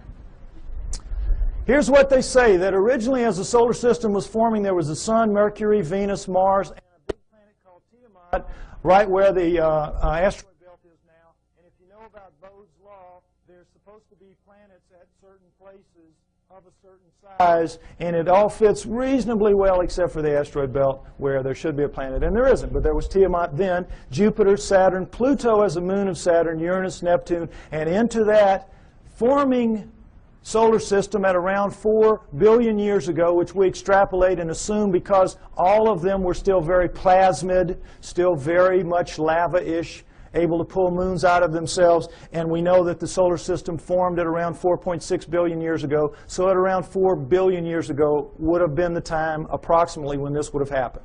Okay, Nibiru comes in, and as it's a stray planet like the one we saw a few months ago being slung out of the binary star system on the news. We all saw that. Probably something like that. It's captured by the gravitational pull of the large outer planets, swung around the sun, captured by the sun, and is caught in an elliptical orbit like a comet, moving clockwise as opposed to the counterclockwise circles of the other planets. Well, as you can see, there's the capacity for real problems here with one going one way and one going the other. And in the second time around, Nibiru collides head-on with Tiamat at planetary speeds. This is a collision.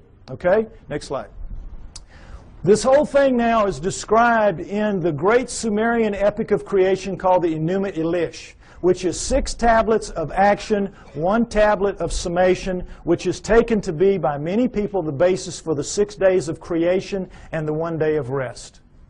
Because much of the Old Testament is a direct come down from the Sumerians. And if you know the Sumerian history and you read your Sitchin, you will know that, or my stuff, you will see that that is the case. Now, in that great epic of creation, the Enuma Elish, six of the major puzzles of modern astronomy and Earth geology are, I think, plausibly answered. You heard Alan's interpretation of some of it. I'm going to give you mine and give you the basic Sitchin explanation. Okay? What they say is that in the collision, Nibiru slams into Tiamat. It is a little more held together. It's older, and so it is coalesced more. It holds together. Tiamat is shattered in two, blown apart, torn in half. And that the lighter outer crust, the crust with the water on it, is scattered in all directions. Boom.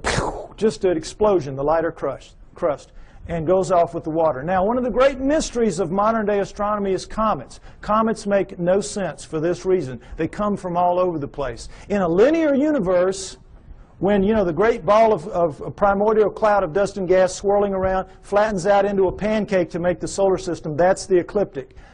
Everything formed in the ecliptic should be in the ecliptic. Nothing should be out of the ecliptic, and yet comets come from all over the place. So they had to be removed out to where they are some kind of way, but we don't have any idea. So they come up with this fantastic thing called the Oort cloud, which is so far away you can't imagine. The Oort cloud is one of the biggest jokes out there. And that's how they explain comets, because they can't explain them any other way. But the problem with comets is they have water in them. And anything out in space is not going to produce water. You produce water by being a cooling planet with lava spewing up the steam and stuff like that, and it condenses, etc. So comets have to begin in a planet. Now, this explains it, I think, plausibly well. Nothing that they will throw at you to explain comets will do it. All right. Number 2, the other great mystery, the asteroid belt. What they say is that the inner viscous magma inside Tiamat in the collision was strung out the bowels of the planet. The guts were ripped out and strung out and broke into little pieces. That's the asteroid belt. They called it the hammered bracelet. We call it the asteroid belt. But there it is. And that's a fairly plausible explanation for it. Again, this doesn't make sense because, as you heard, the exploded planet theory. Problem is, when a planet explodes, it ought to just go boom everywhere. It shouldn't be hanging around. Doesn't make sense for a number of reasons. Okay. Now, the third one is Pluto. Pluto's a problem because it's, as you've all been hearing lately, they're trying to downgrade it. It doesn't belong. It doesn't fit. It has an orbit that's not like the others. It carries inside the orbit of Neptune, and it's 17 degrees off the ecliptic. Again, nothing should be off the ecliptic. What they say is that Nibiru, as it swung around, it pulled Pluto away from Saturn, its original home, and dropped it out where it is now. Now, all astronomers know Pluto is not a natural planet. It started life as a moon of an inner planet. They know that. But they have no idea how it could have gotten moved out to where it is. Here you go. Here's a reasonable answer right here. Now, let's talk about Earth. Three great mysteries here. Life. Well, first of all, let's establish that Earth is a remnant of this. What happens is Nibiru's moon bangs into the remnant of Tiamat, and like pool balls, boop, hitting, knocks it inside the orbit of Mars, and it reestablishes there and becomes the Earth, the remnant of Tiamat. Now, Earth has one great mystery is life. How did life come to be? Life appears, despite what you're told about the lightning bolt into the primordial soup and all that, forget it. That's just a joke. That's just a fantasy fairy tale to tell people that don't want to know the truth and to tell kids in school. That's what they're teaching to this day. We know very well that the first forms of life to appear on Earth appear suddenly. They're very sophisticated bacteria, prokaryotic bacteria, and there's not one, there's two kinds, and they appear at around 4 billion years ago. Suddenly, overnight, strata with two kinds, sophisticated bacteria, relative to what that first living form would have been. If I had done the first part of my show, you would see all that. Okay, you can get the tape or get one tape and put it in a room and let everybody see it if you want to. But anyway, the point is, life is a great mystery. How it would suddenly appear 4 billion years ago, here you go. It says in the tablets, in the collision between Nibiru and Tiamat, in the mingling of their waters, Nibiru passed life to Tiamat, to the remnant of Tiamat. Perfect explanation for the sudden appearance of two sophisticated life forms on the remnant. Now, the remnant now is over here with its moon Kingu and has gone over, and now we're looking at two major differences in Earth and all other astral bodies out there. Earth is missing a huge portion of its crust, and it has plate tectonics, movement in the plates. How could that happen? No explanation. Why? Because in the vacuum, any liquid in a vacuum, what does it do? You see it in the space shuttle all the time. They let orange juice or milk. It makes the smallest, tightest ball it can make. That is what a liquid does in a vacuum. Smallest, tightest ball it can make. Now, that is what all the other astral bodies have done. They don't have plate tectonics. There's nowhere for the plates to go. They're as tight as they can be. Where do plate tectonics come from? In the collision, the backside of Tiamat is cracked like an eggshell. Cracked like an eggshell. There are the plates. There are the plates. And when the missing crust, of course, is when the half is there. It's still viscous. It's still magma. So what's it going to do? It's going to tighten itself down into a new ball, much smaller than the old one had been. And what's going to happen? It's going to have a big chunk gone, a big missing piece of itself, a big hole in itself, in its skin. And so that scar is going to break up into pieces as the plates move around, and we have the plate tectonics and we have the missing surface that we know about today. Next slide, please. And we'll take a look at just a representation of what it looks like with the water gone. Not to scale, of course, but you get the idea. This is not like any other planet or moon out there. Something happened. And I think the Enuma Elish gives a plausible explanation for what that was and for all the other things that I mentioned as well. Next slide. Now, when the dust settled, here's what we had. The solar system as we know it today, with Nibiru moving in this clockwise 3,600-year orbit. And I say it passes outside the orbit of Mars, inside the inner edge of the asteroid belt.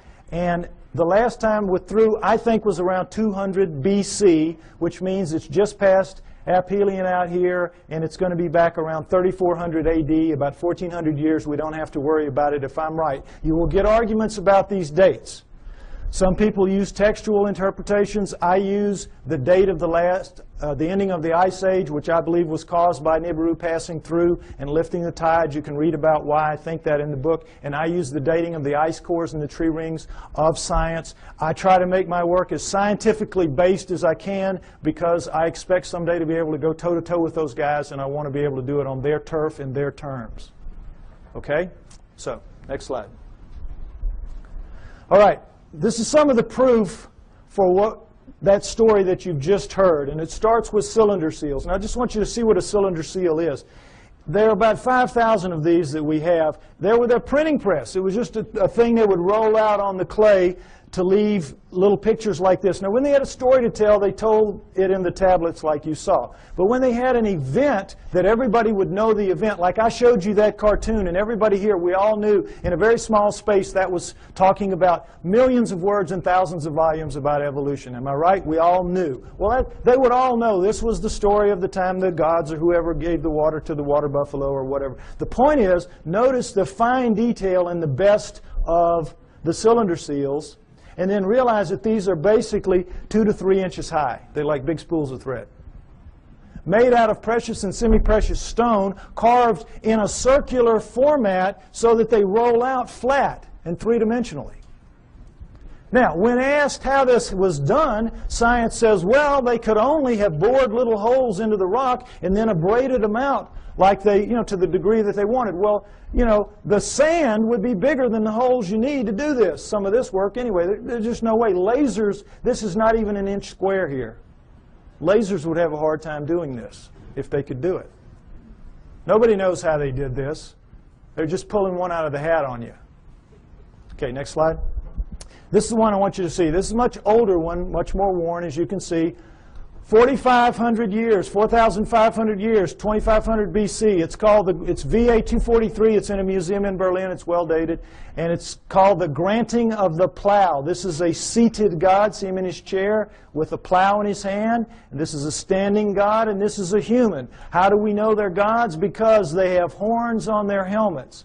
Horns on their helmets. Notice the horns. This is how you signify gods, or they did anyway, the Sumerians did on their cylinder seals. And I want you to pay special attention to this because later at the banquet we might see a real live Anunnaki helmet.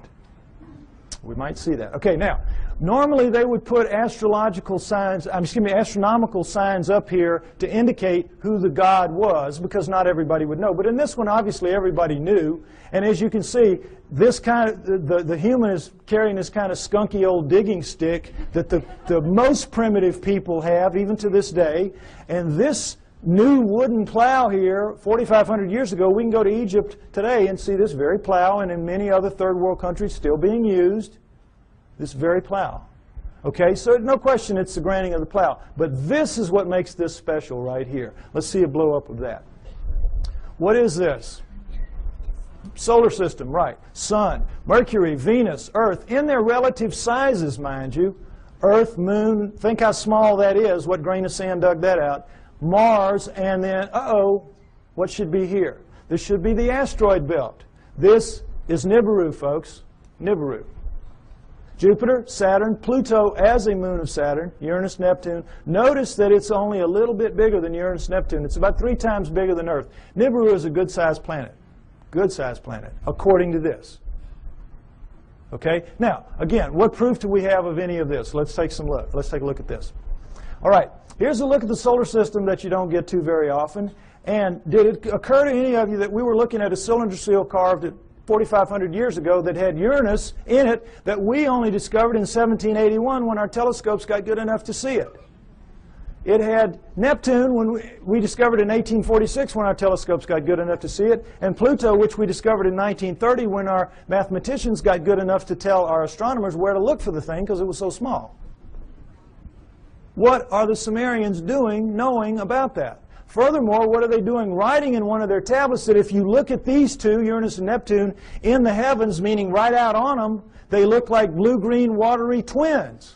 When we didn't find that out, we thought they were just big old gas bags like Jupiter and Saturn until Voyager went out there in 86 and 89 and found that, lo and behold, they really are blue-green watery twins. What the Sumerians said 4,500 years ago.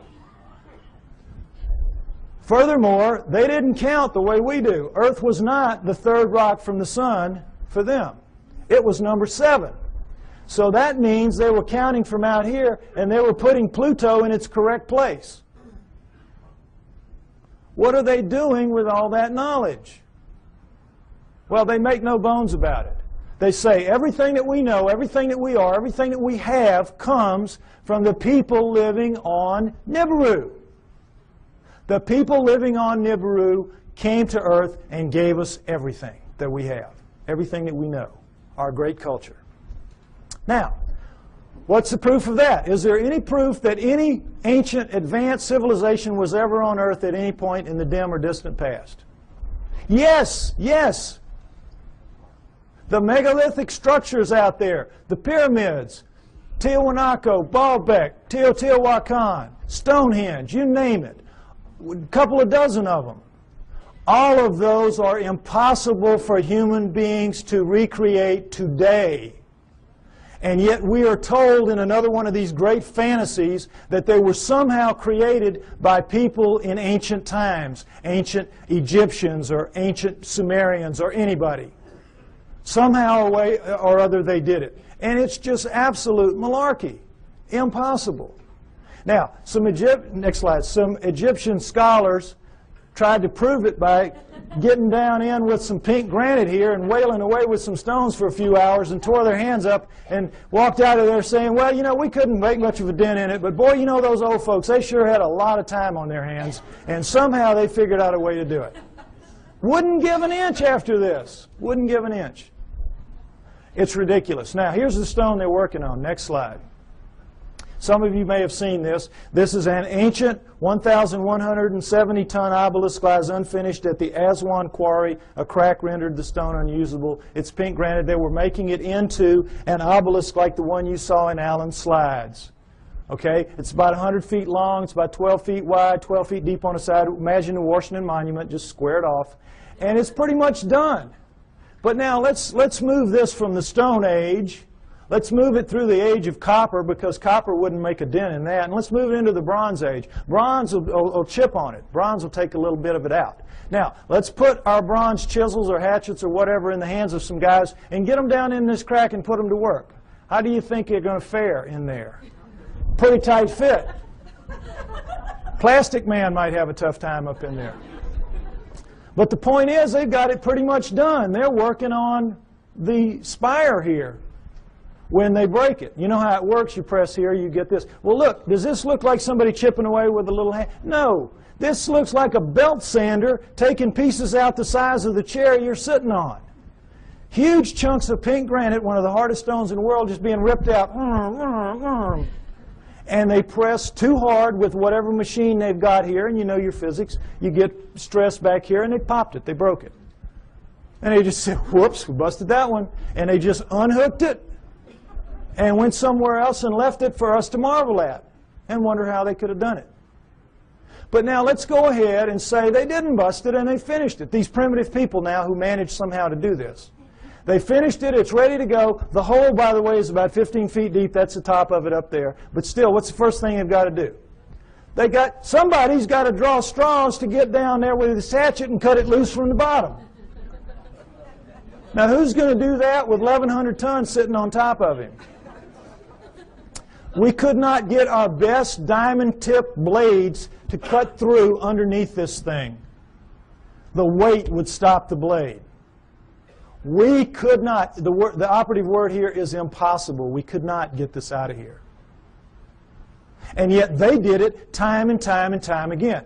To lift it out, just if we could somehow cut it loose, we would have to take a dozen of our largest movable cranes to wring that hole just to get it up.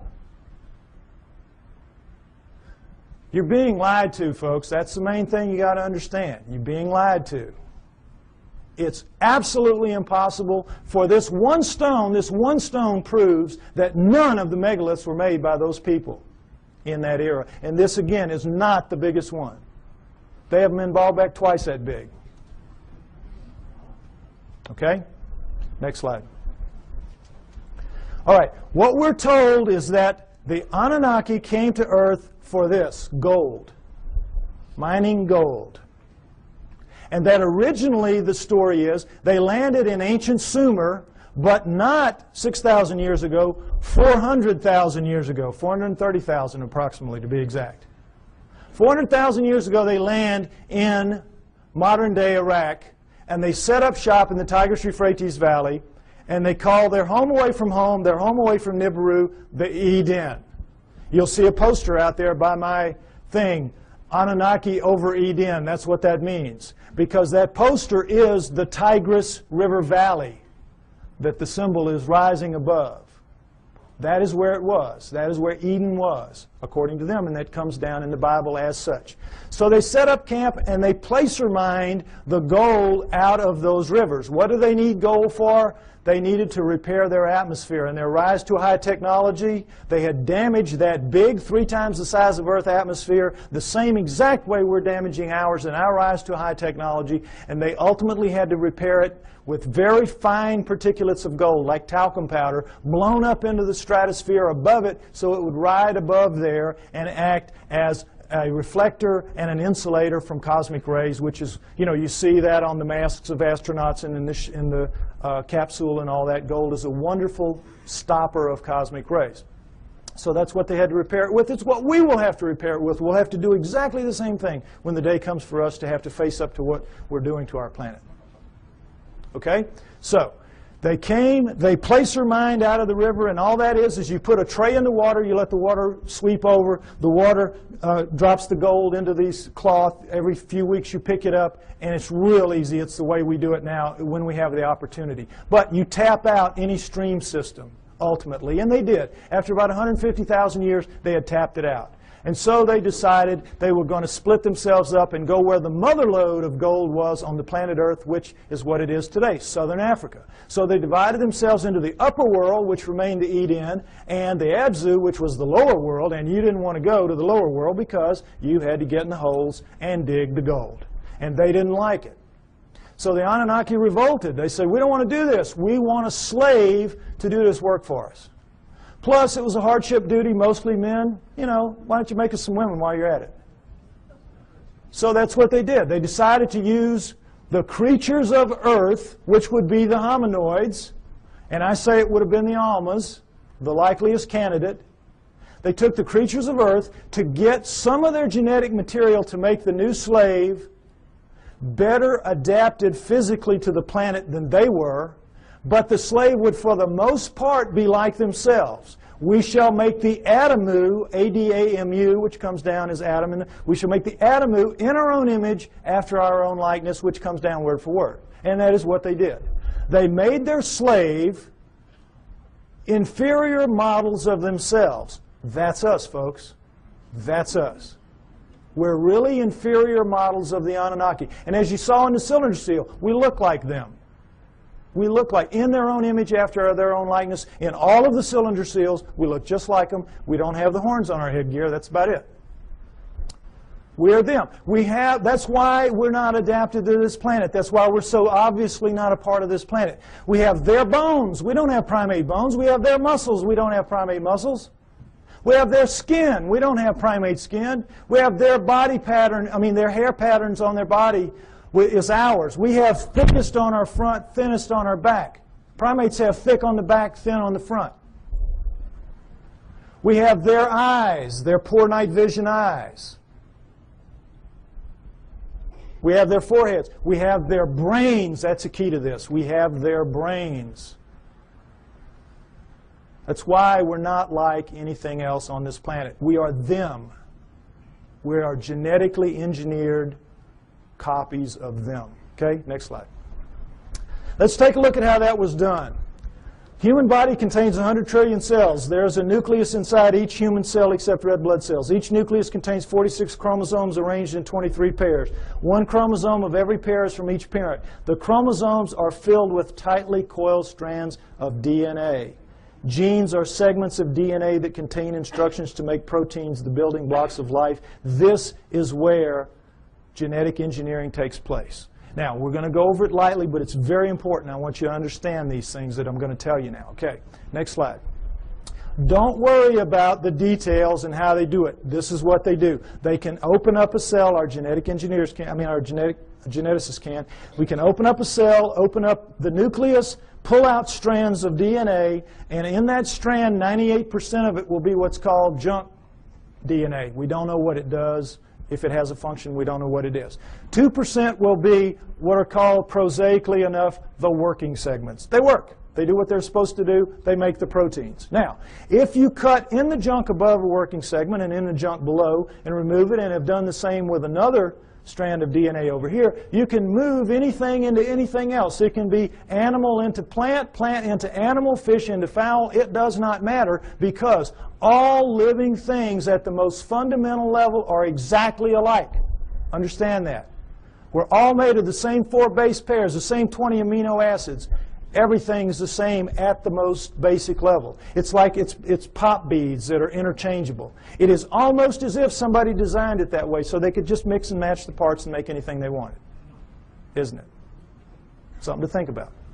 Okay, but the problem with it from an engineering standpoint is this. You're not cutting with a blade. These are not precise cuts. The blade would have to be a few molecules thick. You're cutting with chemicals. Chemicals. Now, the chemicals can cut pretty accurately, but mistakes are going to happen. Something's going to ooze out where it doesn't belong. Something's going to splash over it where it doesn't belong. Mistakes are going to happen. Inevitable. We know that. We make mistakes all the time. Another problem with genetic engineering is you don't know what you're going to get when you do this. You can't predict. You have to decide what you're going to do. You have to do it. You have to let it express, which is live, and see what you get, and then use that to determine what you do the next time. And of course, the great fear in genetic engineering is somebody's going to make a mistake and create the Andromeda strain that's going to kill us all. A legitimate concern. Although everybody's very careful, and I'm not too worried about it. But mistakes do happen because all of this is so incredibly microscopic. It's out of the nucleus of your cells. Imagine how microscopic it is. But don't try to figure it out. I can't even figure it out.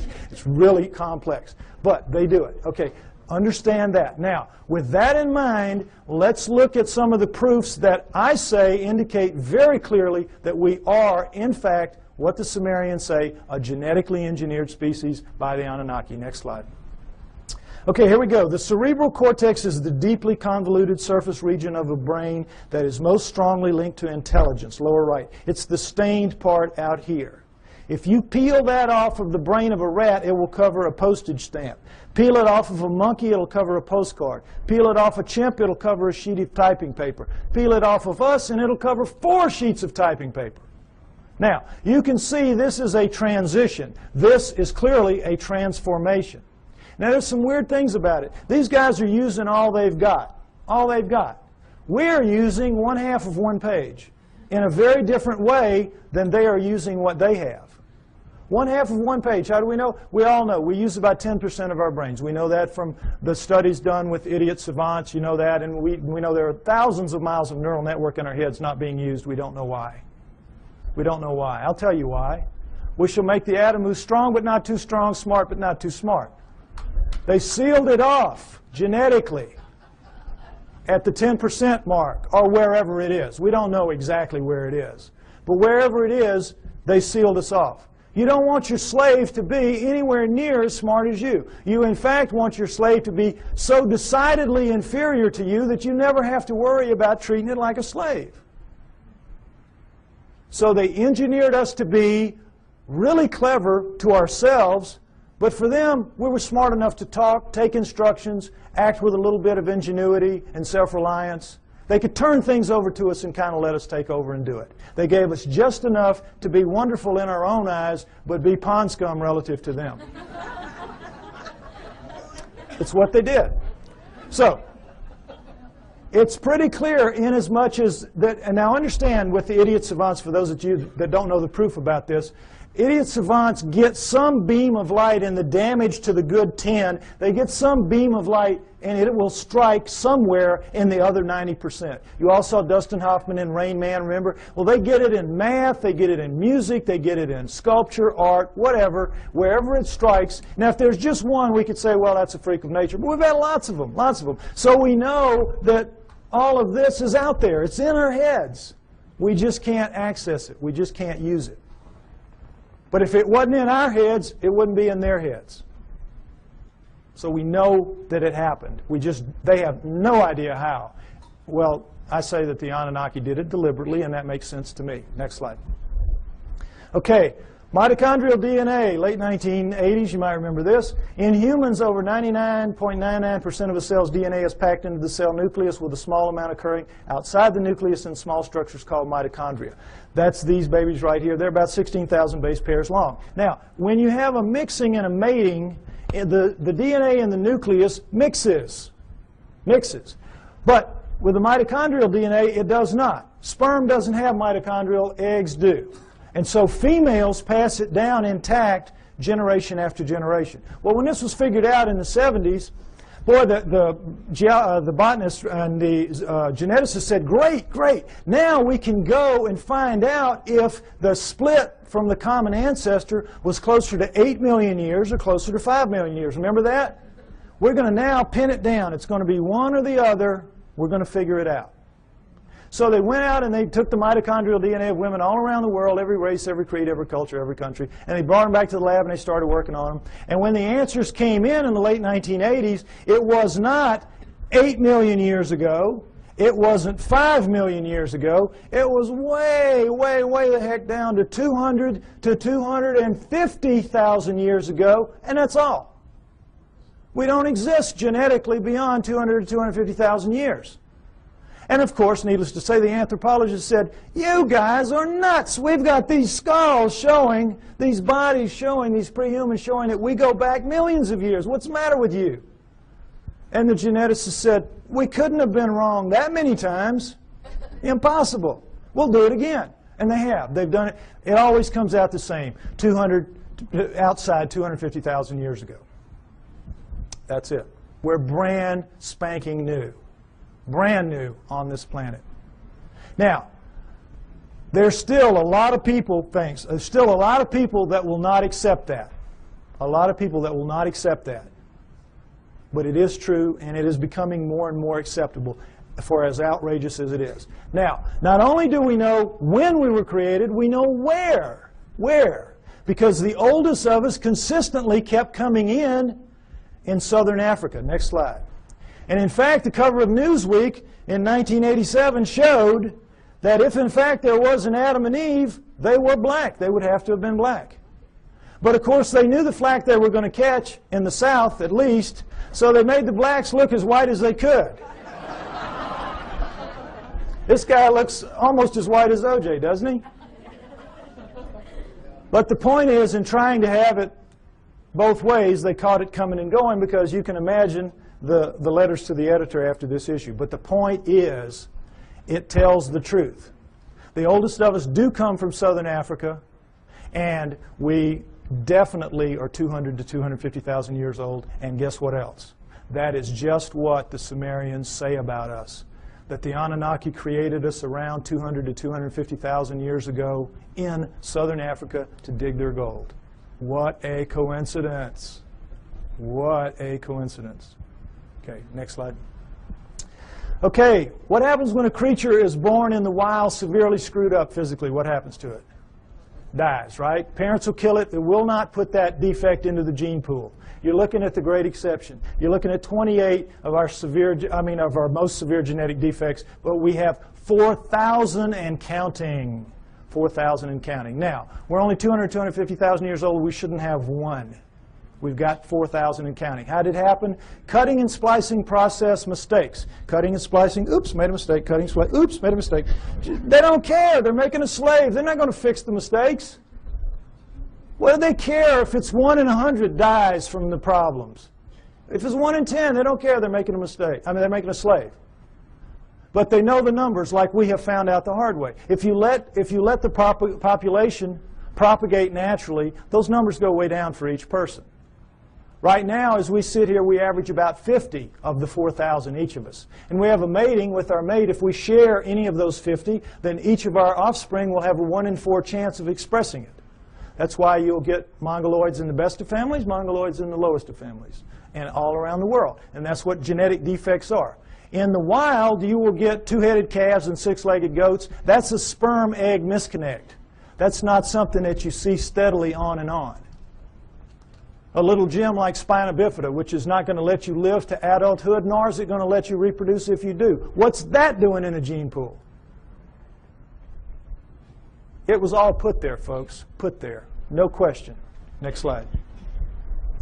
Okay, here we go with the chromosome match. It's kind of hard to see, comparison rather. Humans, chimpanzees, gorillas, and orangutans right here. And you see how similar they are. And as we know that between humans and chimpanzees, there's 99% similarity in the DNA and 98% with gorillas. And it's like, oh, well, then that we're just kissing cousins. That's as close as you can be. We're almost the same thing. Well, not really. Because we're talking about a 3 billion base pair genome. 1%, that's 30 million base pairs. That's a couple thousand strands of DNA. If you know what you're doing, that's a lot of change. But also understand that all higher animals, and never say this, share 50% and up. Squirrel, 50% and up. You see, so it isn't quite as astounding as it seems. But what we're looking at here is the Anunnaki have got themselves a real problem. And that problem is this. They come to Earth and they decide they're going to make the slave. They decide we're going to use this creature of Earth, let's say it was an Alma. They test the blood, and what do they find? First thing, big problem, 48 chromosomes. All primates have 48 chromosomes. But they, the Anunnaki, have only 46 chromosomes. How do we know that? Because we have 46 chromosomes. We descend from primates, and yet somehow we lose 2 whole chromosomes. That's an awful lot of DNA. And somehow we're so much better than them. Well, they have 68 or something like that relative to them. But we don't. We have 46. So we know this was the result of the genetic engineering, and they had a problem, the Anunnaki did. What could they do? They had to, you know, how it works. There's 24 in sperm and egg, 23 sperm and egg. So you got to get the sperm and the egg to match up, one or the other, 23 or 24. Can you take out a chromosome from the creature of Earth, the 24, and still have a creature of Earth? No. Can you add a chromosome to yourself and still have an Anunnaki? Go up to 24 from 23? No. You got a real problem. It's an insoluble problem. And you need that because you got to get the first hybrid to get in the game of the genetic engineering. You got to get something alive that is a blending of you two to begin to work on it. So what can you do? How can you solve that problem? There's only one way, and boy, is it smart. You go in and you look and you compare the chromosomes, and you find 2 that can be fused and will take up one space but maintain the integrity of all the chromosomal material. You find a spot where you can fuse 2 to make 1, and now you've got all the material but taken up one place, and now you're ready to rock and roll. You with me? All right, let's look at the number 2 chromosome close up. They just went to the second one. They just looked down the row and they said, okay, this will work. Orangutan, 2 and 3. Gorilla, 2 and 3. Chimp, 2 and 3. Human. Uh-oh. Fusion. How long do you think it would take Mother Nature to do this? There's no clearer proof that we're genetically engineered just like they say we are. Next slide. And so, I think it's fair to say that everything we know is wrong, at least about human origins, that we were given life by the gods with a small g through the equivalent of a test tube, and that we were the hair-covered hominoids, and that our humanity emerged from that. Now, this is where I normally end it, and they tell me I'm running out of time, so I want to get to the new thing that I want to share with you. Oh, no, where did I? Oh, here it is. Because this is really exciting to me. On the 12th of this month, which was just recently, I received an email from a person who wants to remain anonymous. And this is what he said to me. He is a geneticist, a full-blown geneticist. And he says, "Dear Mr. Pye, I agree with your conclusions and will give you a few hints, if you wish, as a DNA deep throat. First, look up the huge discontinuities between man and the various apes for whole mitochondrial DNA, genes for the Rh factor, and human Y chromosomes, among others. Regarding number 3, the chromosomes, I refer you to K.D. Smith's 1987 study titled Repeated DNA Sequences of the Human Y Chromosome. It says most human Y chromosome sequences so far examined do not have homologs, which are similar sequences, on the Y chromosomes of other primates. Human female DNA does look somewhat ape-like, but not the male Y. This means that if we are a crossbred hybrid species, as you contend, meaning me, the cross had to be between a female ape-like creature, a creature of the earth, as the Sumerians said, and a male person from elsewhere, as I also contend. He goes on to say, what the evolutionists do is find certain genes which look very similar between man and ape, then they make a tree of descent while ignoring those huge impassable abysses of difference elsewhere. Also, by certain methods of DNA dating, one can tell that numerous genes have been recently added to the human genome. If workers in my field were to say such things openly, we would be ostracized, as I also contend, and forced to live in a tent. Any work along these lines would be rejected without any form of appeal. So what can we do? Sincerely, DNA Deep Throat. Now,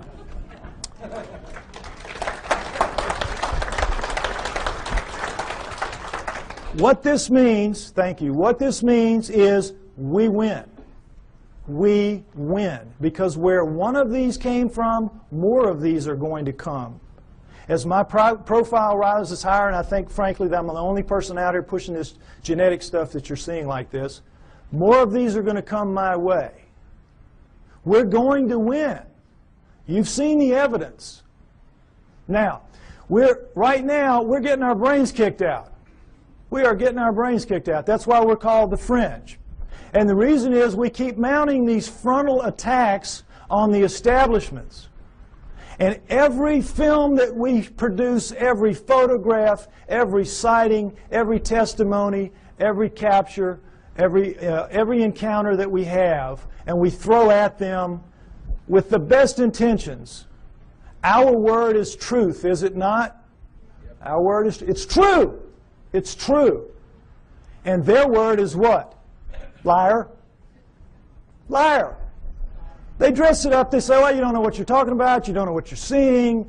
You made a mistake. It was swamp gas, whatever. They're basically standing there and saying, you're just a bunch of liars.